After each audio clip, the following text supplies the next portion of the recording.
कहानी सच्ची मित्रता। गांव में एक 12 साल का लड़का आर्यन रहता था। वह पढ़ाई में तेज और दोस्तों में लोकप्रिय था। उसकी एक विशेष दोस्ती थी सिया से, जो उसके पड़ोस में रहती थी। सिया बहुत समझदार और बुद्धिमान थी और दोनों की दोस्ती गांव के दूसरे बच्चों के लिए मिसाल बन गई थी। एक दिन गांव में एक नया लड़का विक्रांत आया।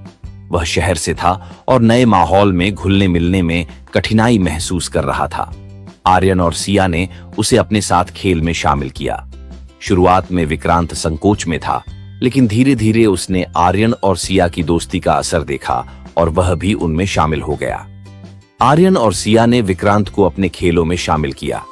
तीनों ने मिलकर खेलना शुरू किया और विक्रांत की मुस्कान वापस लौटने लगी। तीनों का समय हंसी मजाक में बीतने लगा। विक्रांत ने आर्यन और सिया को अपने शहरी जीवन के बारे में बताया, जिससे उनकी दोस्ती और मजबूत हुई। एक दिन गांव में एक बड़ा खेल प्रतियोगिता आयोजित हुआ। आर्यन ने सोचा कि वह और विक्रांत मिलकर क्रिकेट में भाग लेंगे, लेकिन सिया ने कहा, हमें सही तरीके से अभ्यास करना होगा।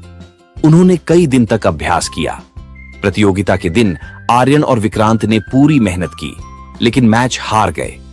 आर्यन निराश हुआ, लेकिन सिया ने उसे समझाया, जीत और हार दोनों जीवन का हिस्सा हैं। महत्वपूर्ण है कि हमने साथ में खेला और कोशिश की। कुछ समय बाद विक्रांत ने गांव में एक समस्या देखी। गांव के बच्चे अक्सर पढ़ाई में कमजोर थे। विक्रांत ने आर्यन और सिया से कहा, हमें कुछ करना चाहिए। उन्होंने एक अध्ययन समूह बनाया, जिसमें वे बच्चों को पढ़ाने लगे। धीरे धीरे गांव के बच्चे पढ़ाई में अच्छा करने लगे। सभी ने उनकी मेहनत की सराहना की। यह देखकर विक्रांत को खुशी हुई और उसने महसूस किया कि सच्ची मित्रता न केवल अपने लिए बल्कि दूसरों के लिए भी होती है। एक दिन गांव में एक त्योहार आया। सभी बच्चे मिलकर तैयारी कर रहे थे। विक्रांत को एक ऐसा काम सौंपा गया जो बहुत मुश्किल था। उसे एक नृत्य प्रदर्शन का नेतृत्व करना था, लेकिन कुछ दिन पहले विक्रांत बीमार पड़ गया। आर्यन और सिया ने विक्रांत का ख्याल रखा। वे न केवल उसकी मदद करते रहे, बल्कि उन्होंने नृत्य की भी पूरी तैयारी की। जब त्योहार का दिन आया, विक्रांत ने अपनी बीमारी के बावजूद प्रदर्शन में हिस्सा लिया। उन्होंने तीनों ने मिलकर शानदार प्रदर्शन किया और सबने उनकी सराहना की। इस अनुभव ने विक्रांत को सिखाया कि सच्ची मित्रता में एक दूसरे का सहारा देना कितना महत्वपूर्ण है।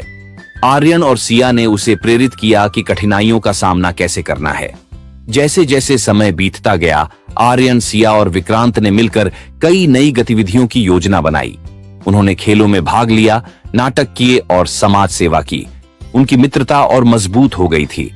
कुछ साल बाद जब सभी बड़े हो गए, आर्यन ने फैसला किया कि वह अपने गांव में एक स्कूल खोलेगा। सिया और विक्रांत ने उसका साथ देने का वादा किया। तीनों ने मिलकर एक नई शुरुआत की। वे समझ गए थे कि सच्ची मित्रता केवल साथ रहने में नहीं, बल्कि एक दूसरे का सहारा बनने में है। उन्होंने गांव के बच्चों के भविष्य के लिए एक मिसाल स्थापित की। इस कहानी से यह सीखने को मिलता है कि सच्ची मित्रता का मतलब केवल मजे करना नहीं है, बल्कि मुश्किल समय में एक दूसरे का साथ देना है। मित्रता में सहानुभूति, समझ और एक दूसरे की मदद की भावना होती है, जो जीवन को और भी खूबसूरत बनाती है।